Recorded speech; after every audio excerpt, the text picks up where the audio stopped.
নমস্কার। যাদের ধনু রাশি তাদের জুলাই 2025 জুলাই মাসে আপনাদের কেমন যাবে? জুলাই মাসটি ঘন অন্ধকারতম মেঘাচ্ছন্ন পরিবেশ থাকবে, না উজ্জ্বল রৌদ্র উজ্জ্বলতম একটি সুন্দর পরিবেশ আপনারা পাবেন জীবনে চলার পথে? কোনটা ঘটবে? কি অপেক্ষা করে আছে জুলাই মাসটি? জুলাই মাসে আপনাদের কিভাবে চলতে হবে সমস্ত দিকটাই আলোকপাত করব, এবং সাংসারিক জীবন ও কর্মজীবন এই দুটি বিভাগ একটু বেশি পরিমাণে আলোকপাতই থাকবে এই প্রোগ্রামের ভিতর। জানতে হলে থাকুন শেষ পর্যন্ত আমার সাথে। সুতরাং প্রোগ্রামটি কন্টিনিউ করার পূর্বে আমার পরবর্তী প্রোগ্রামগুলোকে অতি সহজে পাবার জন্যে আমার চ্যানেলটিকে সাবস্ক্রাইব করুন এবং পাশে থাকা বেল আইকনটি অবশ্যই প্রেস করবেন। আসুন তাহলে শুরু করা যাক আজকের মূল আলোচ্য পর্বে, যার উপর ভিত্তি করে রাশিফলটি আলোকপাত করতে চলেছি। সেটি হচ্ছে গোচরকালীন ট্রানজিট। এক নজরে দেখে নিন গোচরকালীন ট্রানজিট জুলাই মাসে কেমন থাকবে। রাশির অধিপতি বৃহস্পতি সপ্তম ভাবে থাকবে রাহু নক্ষত্র নিয়ে। রাশির তৃতীয় রাহু থাকবে, রাশির চতুর্থে শনি থাকবে, রাশির ষষ্ঠপতি শুক্র ষষ্ঠে থাকবে, রাশির সপ্তমে রবি থাকবে। এই রবি নবমপতি হয়ে সপ্তম ভাবে আছে। এই রবি হাফ অফ দ্য মান্থ আপনাদের অষ্টম ভাবে প্রবেশ করবে। রাশির অষ্টম ভাবে বুধ আছে, রাশির নবম ভাবে মঙ্গল এবং কেতু দুজন অবস্থান থাকবে। এই পরিপ্রেক্ষিতে যে ধরনের বিষয়গুলো উঠে আসবে তা সম্পূর্ণ সার্বিক সকলের উদ্দেশ্যে আলোকপাত শুরু করতে চলেছি। প্রথমেই আসুন আপনাদের মন মানসিকতা। দেখুন, এই মাসটি কালো ঘন অন্ধকারাচ্ছন্ন মেঘাচ্ছন্ন মন না পেতে হলে এই বিষয়গুলো জীবন থেকে বাদ দিতে হবে। প্রথমত দেখুন, আপনাদের ভাগ্য স্থানে মঙ্গল এবং কেতুর সংযোগ, এরপরে চতুর্থ ভাবে শনির অবস্থান। মঙ্গল অগ্নিতত্ত্ব থেকে তৃতীয় ও চতুর্থ অর্থাৎ রাহু এবং শনির উপরে দৃষ্টি দেবে। যার ফলে আপনাদের রাগ ক্রোধ এটা ভীষণ পরিমাণে বৃদ্ধি ঘটাবে। তাহলে নিশ্চয়ই জানেন, রাগ ক্রোধের বশবর্তী হয়ে কোনো কাজই সুসম্পন্ন হয় না। রাগ ক্রোধের বশবর্তী হলে আপনি ধীরে ধীরে মেঘাচ্ছন্ন অন্ধকারচ্ছন্ন মন তৈরি হয়ে যাবে। তাহলে এই জায়গাটাকে দমন করতে হবে।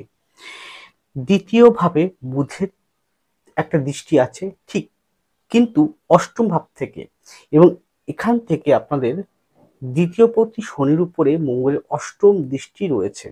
তাহলে কথাবার্তার জায়গাটা কিন্তু ভীষণ পরিমাণে সুন্দর রাখতে হবে। হট মেজাজি কথাবার্তা, ডোমিনেশন কথাবার্তা ত্যাগ করতে হবে। এছাড়াও আপনাদের চলার পথে অনেক বেশি পরিমাণে এমন অনেক অজানা ব্যক্তি এসে উপস্থিত হবে, যে ব্যক্তি ছলে বলে কৌশলে আপনাকে কোথাও না কোথাও কোনো ফাঁদে ফেলতে পারে। কারণ তৃতীয় কিন্তু রাহু আছে, রাহুর দৃষ্টি একটা কোথায় অধিপতির উপরে পড়েছে, তাই তো? সে অধিপতি রাহু নক্ষত্র নিয়ে আছে। তাই ছলে বলে কৌশলে কোনো ব্যক্তির ফাঁদে যদি যাচাই না করে যদি হঠকারিতার বশে, কারণ হঠকারিতা দেবে এই কারণে হঠকারিতা দেবে, মঙ্গল তার অষ্টম দৃষ্টি শনির উপরে ফেলছে।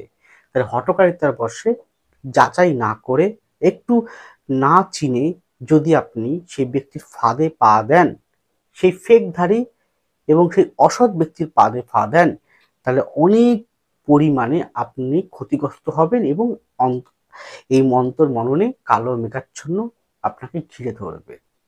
চতুর্থ ভাব থেকে আমরা মন মানসিকতা বুঝি। তাহলে চতুর্থ ভাবে শনির অবস্থান, শনি আস্তে আস্তে স্লো হয়ে যাচ্ছে এবং এই জুলাইয়ের মাঝামাঝির পর সে বক্রি হয়ে যাবে। অতএব আপনাকে মন মানসিকতার দিক থেকে যতটা সম্ভব স্ট্রং থাকতে হবে। মানে অনেক প্রতিকূল পরিস্থিতি কিন্তু বারবার সামনে আসতে পারে। হ্যাঁ, রাশিপতি আপনার বৃহস্পতি সে নিজের সক্রিয় দৃষ্টি করছে, চেষ্টা করবে বৃহস্পতি আপনাকে ব্যালেন্স করার, কিন্তু বৃহস্পতি একা কি করবে? সমস্ত প্ল্যানেটগুলোই কিন্তু কিছুটা দুর্বল অবস্থায় বর্তমানে থাকবে এই জুলাই মাসটিতে। তাহলে এই ক্ষেত্রে তারা বেশি পরিমাণে ব্যালেন্স করতে পারবে বা এই কঠিন পরিস্থিতির মধ্যে বেরিয়ে যেতে পারবে যাদের হরস্কোপে বৃহস্পতি, কিন্তু হরস্কোপে শনি অত্যন্ত বলবান রয়েছে, হাতেও ভালো রয়েছে শনি বৃহস্পতি অবস্থান এবং দশা ভালো চলছে। তারা এই কঠিন পরিস্থিতিকে উতরে তারা কিন্তু ওভারকাম করতে পারবে। নচেত কিন্তু অনেক রকম ভাবে সমস্যার জর্জরিত, মানসিকভাবে ব্যথিত, মানসিকভাবে ডিপ্রেশন আপনাকে এই মাসটিতে ঘিরে ধরবে, যা আপনাকে ধীরে ধীরে মেঘাচ্ছন্ন, অন্ধকারাচ্ছন্ন, কালো ছায়ার মতন মনটাকে ভারাক্রান্ত করে তুলতে পারে। এরপরে আপনাদের শরীর স্বাস্থ্য, সেক্ষেত্রে বলবো নার্ভ সংক্রান্ত বিষয়, লিভার সংক্রান্ত বিষয়, নার্ভ নার্ভ এবং লিভার এই দুটো জায়গায় একটু বেশি পরিমাণে কষ্ট, বেদনা, রোগাক্রান্ত হওয়ার সম্ভাবনা বেশি রয়েছে। গেল। এছাড়াও বুকের সাইডটা খুব সাবধান, যে কোনো কারণে হজম থেকে হতে পারে, অন্য কোনো টেনশন থেকে হতে পারে, অ্যাংজাইটিস থেকে হতে পারে, ব্যথা হতে পারে, ভয়ের জন্য বুকে ব্যথা হতে পারে সেই জায়গাটা, এবং একটু ফ্যাটি বা একটু মোটা হয়ে যাওয়া সেই রিলেটেড জায়গাটাও কিন্তু আপনাকে সচেতন থাকতে হবে। যদি এই কটা বিষয় একটু মনে হচ্ছে প্রবলেম দেখা দিচ্ছে, তাহলে অবশ্যই আপনারা কিন্তু গো টু ডক্টর। এরপরে আপনাদের সাংসারিক বা বৈবাহিক জীবন, সেক্ষেত্রে বলে রাখি চতুর্থ ভাবে শনির অবস্থান, যে শনি নিজে দুর্বল হতে শুরু করেছে এবং যে শনি বক্রী হয়ে যাবে, এই শনির উপরে মঙ্গলের অষ্টম দৃষ্টি, তৃতীয় হবে রাহুর অবস্থান। তাহলে এই যে তৃতীয় এবং চতুর্থর কম্বিনেশন এবং পঞ্চমের পঞ্চমপতি মঙ্গল কেতুযুক্ত, রাহুর দৃষ্ট, সেই মঙ্গল শনিকে দৃষ্ট। তো পারিবারিক জীবন ভিত্তিক জায়গাটায় কিন্তু ভীষণ পরিমাণে আপনাকে সচেতন রাখতে হবে, কারণ সেই ক্ষেত্রে কিন্তু পরিবারের মধ্যে অশান্তির দানা বাঁধবে যে কোনো কারণ হিসেবে। এছাড়া বলতে পারি এখানে যে আপনি যদি ব্যাচেলার হন, কোনো বিয়ে করেননি এখনো, কিন্তু আপনার পরিবার আছে, বাবা মা আছে, ভাই বোন আছে, দাদা দিদি আছে, চেষ্টা করুন যদি কোনো ব্যক্তি আপনাকে কোনো কথা বলে, হতে পারে একটু একটু ব্যঙ্গ টাইপের, একটু কুরুচিপূর্ণ টাইপের, বা একটু অন্যরকম ভাবে আপনাকে ছোট করার চেষ্টা করছে, আপনি এই সময় না উত্তপ্ত হবেন না, চুপচাপ শুনুন এবং পরিস্থিতিকে দেখুন। এই পরিস্থিতি আগস্টের পর অটোমেটিক কেটে যাবে, কিন্তু যদি আপনি কিছু উল্টে বলতে রিয়াকশন করতে যান, তা সেটা থেকে কিন্তু বড় আকারের গন্ডগোল তৈরি হবে, যা আপনাকে অনেকটাই কিন্তু সমস্যায় ফেলতে পারে চলার পথে মন মানসিকতার দিক থেকে। সংসার জীবনের ক্ষেত্রে এখানে যেহেতু নবম থেকে আমরা আইনগত বিষয় দেখি, নবম থেকে কি দেখি আমরা? আইনগত বিষয়। ভালো করে শুনুন। তাহলে আইনগত জটিলতা কিন্তু তৈরি হয়ে যাচ্ছে এবং অলরেডি শুরু হয়ে গিয়েছে, এবং সেটা একটু বেশি পরিমাণে প্যাঁচঘুষ পাকাবে, কারণ নবম ভাবে মঙ্গল এবং কেতু, মঙ্গলের যে পজিটিভ এনার্জি কেতু শোষণ করে নিয়ে পুরো নেবে, যার ফলে কি হবে, এবং নবম ভাবের অধিপতির উপরে রাহুর দৃষ্ট একটা পড়ছে, সেই নবম ভাবের অধিপতি রবি পরে আপনার অষ্টমে নেমে আসবে। তো সেক্ষেত্রে আইনগত বিষয় নিয়ে পুলিশ কেস খামারি, তারপরে যে কোনো হ্যারাসমেন্ট হওয়া, যে কোনো বিষয়ে এই আইনগত বিষয় নিয়ে আপনাকে একটু বেশি পরিমাণে এই আইনগত জটিলতায় আপনাকে একটু বেশি পরিমাণে সচেতন থাকতে হবে। তার জন্য কি করতে হবে? যে আইনজীবী আছেন তার সাথে সঠিকভাবে পরামর্শ নিয়ে চেষ্টা করুন এই জায়গাটাকে ওভারকাম করা। অথবা আপনি যদি আপনার জন্মকুণ্ডলিতে এই বিভাগটি দেখতে পাচ্ছেন, বুঝতে পারছেন হ্যাঁ এর মধ্যে আপনি পড়ে যাচ্ছেন, সমস্যা আসছে, বা ভাবছেন সমস্যা হতে পারে, তাহলে ইমিডিয়েটলি যে কোনো ব্যক্তির কাছ থেকে ব্যক্তিগত জন্মকুণ্ডলী ও হাতটি দেখিয়ে নেন যে আপনার এই আইনগত বিষয় আপনার জীবনে সত্যি কি আসবে কি আসবে না। সেই রকমভাবে আপনাকে সচেতন ও পদক্ষেপ ফেলতে হবে আগামী দিনে। স্বামী স্ত্রীর মধ্যে সামান্য একটু গন্ডগোল, সামান্য অশান্তি হতে পারে, খুব বড় আকারে হবে না আশা করছি। যদি আপনার হরোস্কোপে দশা এই বর্তমান সময় ভালো চলে, যদি বৃহস্পতি, বুধ, শনি যদি অত্যন্ত ভালো থাকে, তাহলে স্লাইট গন্ডগোল হবে, পুরো বেশি পরিমাণে হতে যাবে না, হবে না, খুব বেশি পরিমাণে হবে না, কিন্তু অল্প হবে, অল্প হবে। কিন্তু পারিবারিক জীবনের ক্ষেত্রে গন্ডগোলটা আছে। স্বামী স্ত্রী ছাড়াও তো আরো অনেক ব্যক্তি আছে, তাদের সাথে হতে পারে, অন্য কোনো ব্যক্তিকে কেন্দ্র করেও হতে পারে। খুব সাবধান এই জায়গাটা গেল। এখানে যেহেতু আপনার সপ্তমভাবে বৃহস্পতি, রাহুর নক্ষত্র এবং রাহুর দৃষ্ট, সুকৌশলে আপনাকে চলতে হবে, সুকৌশলগত অবলম্বন করে চলতে হবে। আপনাকে এমনভাবে চলতে হবে, নিউট্রাল থাকতে হবে, নিউট্রাল থেকে নিরপেক্ষ হয়ে আপনাকে চলতে হবে। এই মাসটি চলতে পারেন, তাহলে বড় বিপদ থেকে রক্ষা আপনি পাবেন। গেল। এখানে কিন্তু সন্তান নিয়ে অশুভত্ব ভীষণ পরিমাণে থাকবেই থাকবে, কারণ পঞ্চমপতি মঙ্গল যে নিজে দুর্বল এবং নেগেটিভ ফল দিতে বাধ্য থাকবে। তারপরে সন্তান বিষয়ে দুশ্চিন্তা, সন্তান বিষয়ে অশুভত্ব, সন্তান বিষয়ে যত রকম সমস্যা, এটা কিন্তু বেশি পরিমাণে কিন্তু এই মাসটিতে শো করছে। তাই তাই সন্তানের ব্যক্তিগত হরোস্কোপটি কাউকে দিয়ে বিচার করিয়ে নেবেন, কারণ এই জায়গাটা কিন্তু একটু বেশি পরিমাণে গন্ডগোলের সময় রয়েছে। যারা বিবাহযোগ্য পাত্রপাত্রী রয়েছেন বা বিবাহ হয়ে গেছে আরেকটা বিবাহ করবেন, উভয় ক্ষেত্রে বলছি বিবাহযোগ অবশ্যই ফুল ফেজে আছে, কিন্তু বিবাহটা আপনি এই মাসে করবেন না, তাতেই আপনার মঙ্গল হবে। গেল। এখানে কিন্তু শত্রু সংখ্যা, যে শত্রু আপনাকে যে কোনো প্রকারে কিন্তু ক্ষতি করবে যেতে পারে, শত্রুর সংখ্যা কিন্তু বৃদ্ধি ঘটাবে ভীষণ পরিমাণে। তাই শত্রুদের চিনুন এবং তাদের কাছ থেকে দূরে দূরে থাকুন।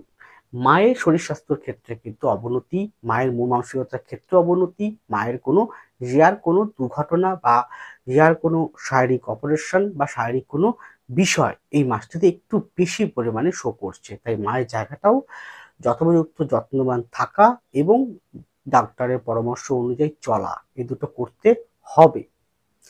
এখানে কিন্তু নিজস্ব জমি বা জমি বলতে নিজস্ব কোনো প্রপার্টি আপনি পারচেস করতে পারেন, কিন্তু পারচেস করার আগে যে কোনো বিশিষ্ট ব্যক্তির কাছ থেকে কনসালটেন্সি দেখিয়ে নেবেন যে আপনি ক্রয় করলে সেটা কতটা বেনিফিট লাভ হবে, ক্রয় করবেন কি করবেন না।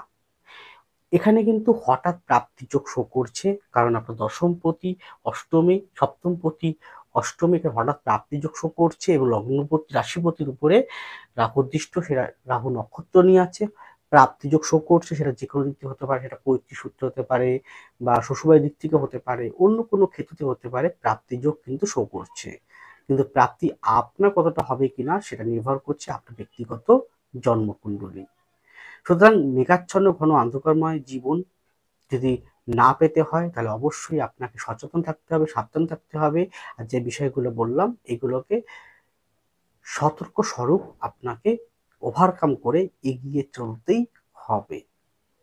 এরপরে কর্মজীবন দেখুন, এই দ্বিতীয় 2, 6 আর 10 এই তিনটে জায়গা থেকে দেখতে হয় চাকরি, তাই তো? তার দ্বিতীয় পতি হচ্ছে শনি, চতুর্থ ভাবে আছে, সেখানে শনির উপরে মঙ্গলের দৃষ্টি একটা, রাহুর দৃষ্টি একটা আছে। যে শনি কিন্তু দুর্বল হচ্ছে এবং সে স্লো হচ্ছে এবং সে বকরি হয়ে যাবে।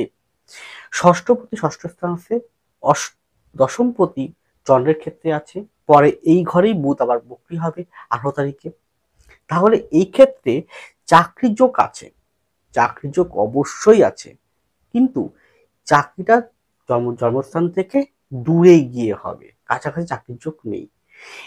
এই মাসটিতে আপনার যে কোনো প্রকার মাল্টিন্যাশনাল মাল্টিন্যাশনাল কোম্পানি, যা বিদেশি কোনো কোম্পানি, এছাড়াও খুব নাম যশ খ্যাতি সম্পন্ন রেপুটেশন কোম্পানি, আপনি কিন্তু এই মাসে সেই কোম্পানিতে সুযোগ বা সেই কোম্পানি চাকরি পাওয়ার সম্ভাবনা বেশি রয়েছে।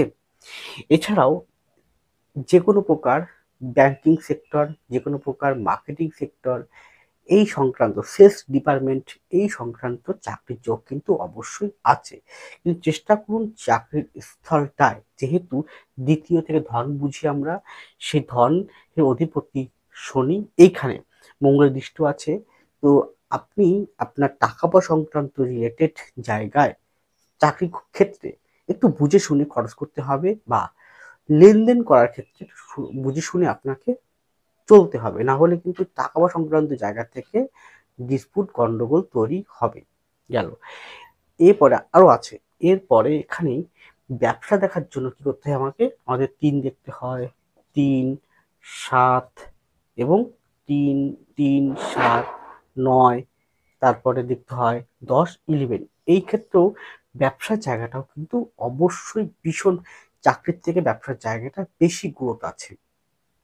নতুন ব্যবসায় পদার্পণ করা, নতুন ব্যবসা শুরু করা, সেটা কিন্তু এই মাসটিতে শো করছে।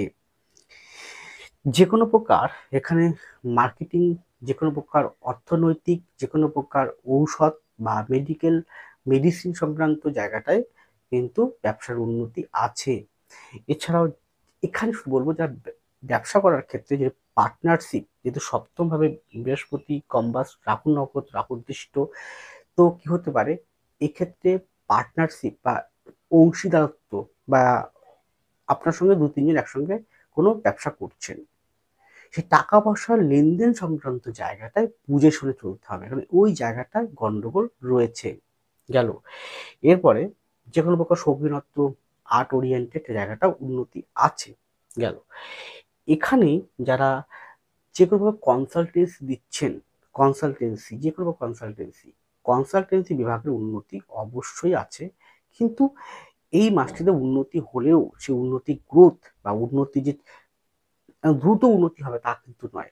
ধীরে ধীরে ধীরে উন্নতি গ্রোথ হবে। নিজস্ব পেশা, স্বনির্ভরশীল পেশা, যে আপনি নিজে কিছু করবেন, তার জন্য ১, ৪, ১, ৪, ৭, ১০ এই কম্বিনেশন দেখতে পাচ্ছি আমরা, যারা স্বনির্ভরশীল পেশার সঙ্গে যুক্ত। কেউ আহ মুদিখানা ব্যবসা করছেন, খাদ্য খাওয়ার ব্যবসা করছেন, কেউ হয়তো নিজস্ব কোনো দোকান আছে, নিজস্ব কোনো অফিস আছে, কোনো নিজস্ব কোম্পানি আছে, নিজস্ব কোনো ফ্যাক্টরি আছে, কোনো আপনি কোনো আহ, এরকম কোনো লয়ার প্র্যাকটিস করছেন, বা আপনি নিজস্ব কোনো ডাক্তার, একটা আপনার নিজস্ব একটাই চেম্বার, সেখানে রুগী আসে, বা আপনি একজন অ্যাস্ট্রোলজার, তাহলে এদের ক্ষেত্রে কিন্তু উন্নতি আছে। কিন্তু উন্নতি হওয়ার ক্ষেত্রে কোথাও না কোথাও আপনার কাস্টমার, ক্লায়েন্ট বা কনজিউমারের সাথে কিন্তু কোথাও না কোথাও একটা কথা কাটাকাটি বা অর্থনৈতিক রিলেটেড কোনো বিষয় নিয়ে একটু গন্ডগোলের সময় কিন্তু চলছে। যারা অনলাইন কেনাকাটি করছেন, অনলাইন করে ট্রানজাকশন করছেন, অনলাইন করে কাজকর্ম করছেন, তারা ভীষণ সাবধান থাকুন এই মাসটিতে। ওখান থেকে কিন্তু আপনি কোনো ফ্রড বা কোনো ফেক পিপলের পাল্লায় বা লোকের পাল্লায় পড়ে বড় অঙ্কের টাকা ক্ষতির সম্মুখীন হতে পারেন। তাই সেই দিকটা খুব সাবধান, চেষ্টা করুন অনলাইন কেনাকাটি, অনলাইন ট্রানজাকশন যতটা সম্ভব বুঝে শুনে করা। যাই হোক, এই বিষয়টি আলোকপাত করেছি আমি সকলের জন্য, ব্যক্তিগত কাউকে উদ্দেশ্য করে নয়। ইন জেনারেল ব্যক্তি জন্মকুণ্ডলী, ব্যক্তিগত পাম, এটাই শেষ কথা বলে। সকলে এই কথা স্মরণ রেখে এগিয়ে চলুন। ভালো থাকুন, সুস্থ থাকুন। নমস্কার। জয় মা তারা।